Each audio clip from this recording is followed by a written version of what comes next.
But if we could see beyond visible light just a little bit, and some people can, you would see overshadowing these people anything but a human entity.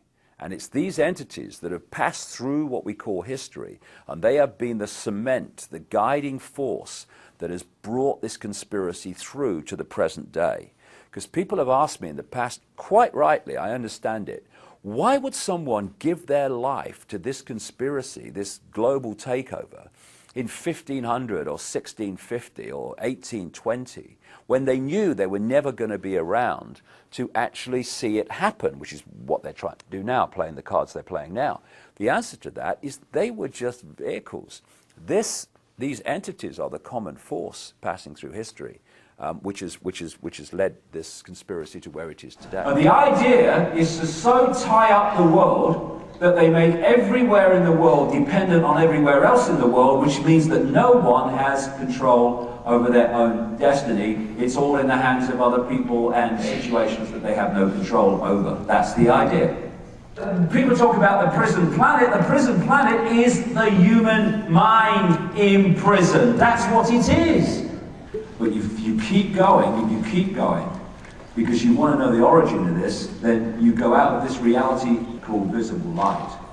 You go out of this into other levels of reality. If you go to a stage hypnotist show, what do you see?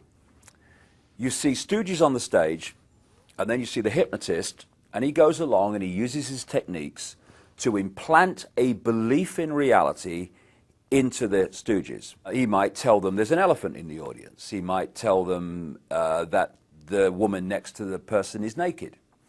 And when you start to understand how we create reality and decode reality, you can see how simple this is.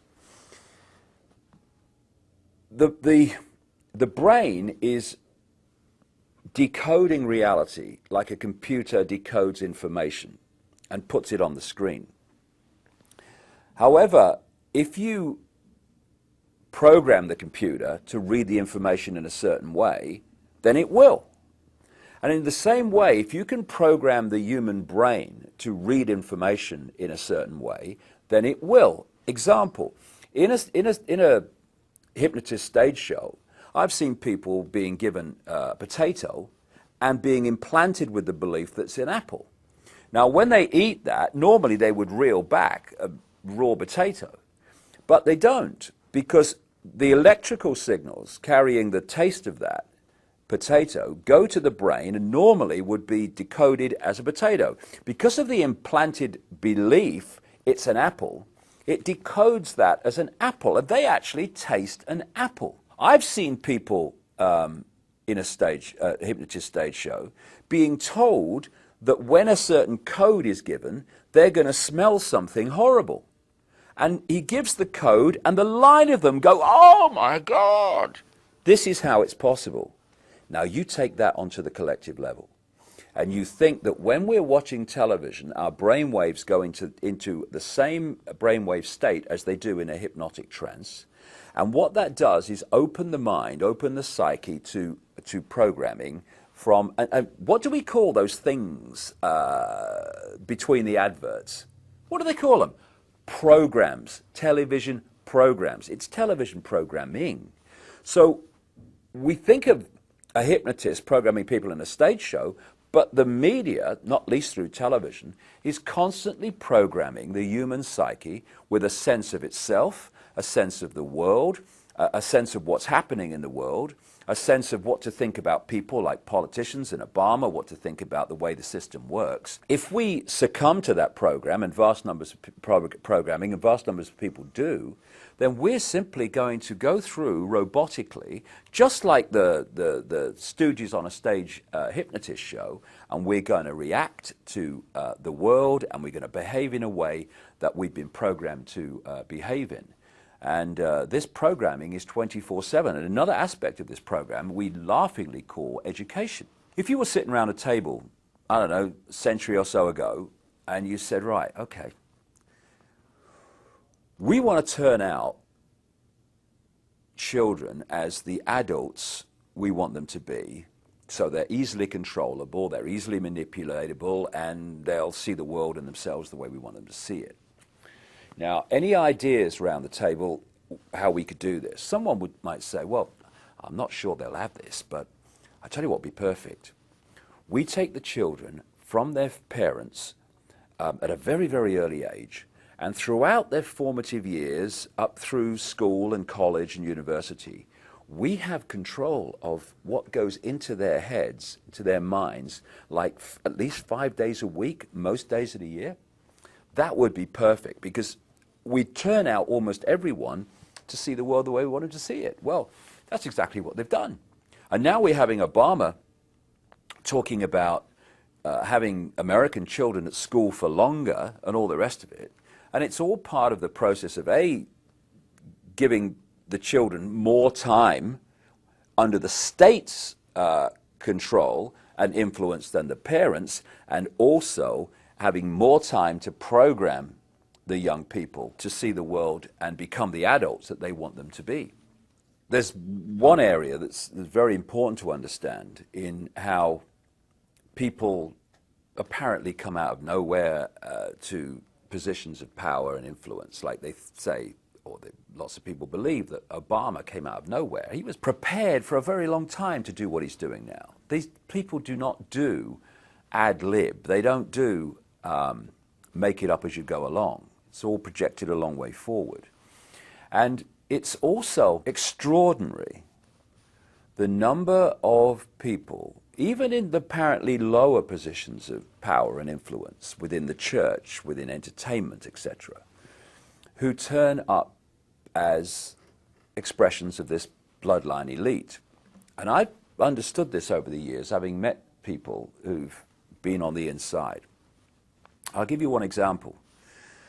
I communicated with a guy who lives in America now, living under another name, but he was an unofficial Rothschild. His father was the guy who started the Rothschild wine estates in France. And he told me how the Rothschilds and these bloodline families not only interbreed with many different women to produce the bloodline, but they actually have sperm banks, because the sperm bank holds the genetic code that they operate on.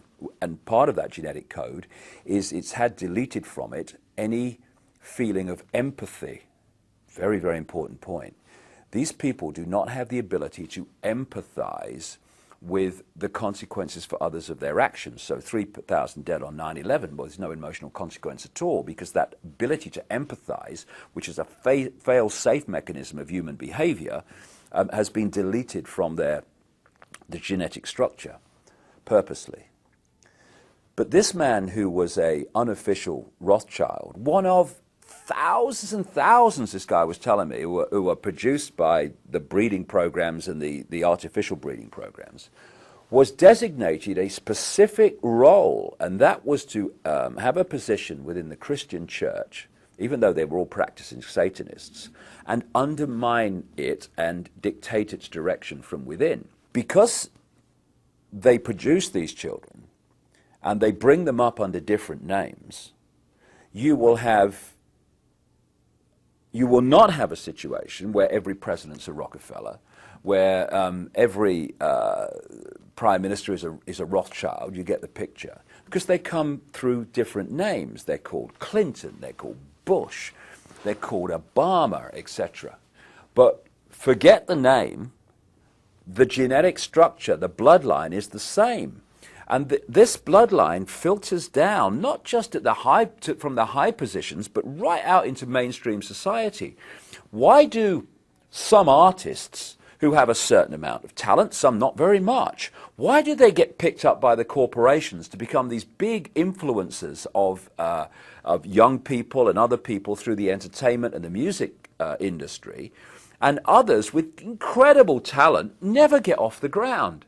It's because they are chosen. The scale and fine detail in which these opinion formers right across society, from entertainment, media, through to politics, etc., are actually brought through from childhood to do those things is absolutely incredible. And when the lid really comes off this, and it will, it's coming off, then people are going to look at the world they've been living in and see just, even if people now think, yes, it's a controlled world, whoa, wait till you see the level of control. And they have their people all over the place in all these different institutions, religions, etc., to push society in the desired direction. When he left the body, everything from the beginning, my birth, my ancestors, my children, my wife, everything comes together simultaneously.